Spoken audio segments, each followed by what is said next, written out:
So guys, ito yung process ko ng pagkukuha ng center borehole dito sa engine block. Kasi kinukuha ko yung center.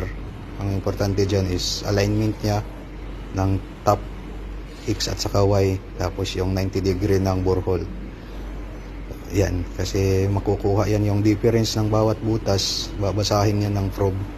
Kasi ito, may difference dito na 0.02. Malaki na yon.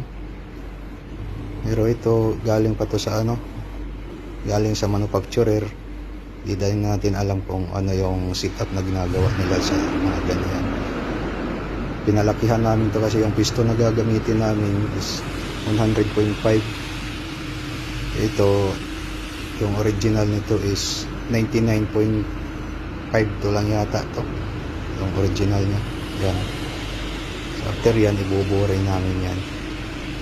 So yan yung process ko dito ng paggawa ng borehole. So accurate yan siya.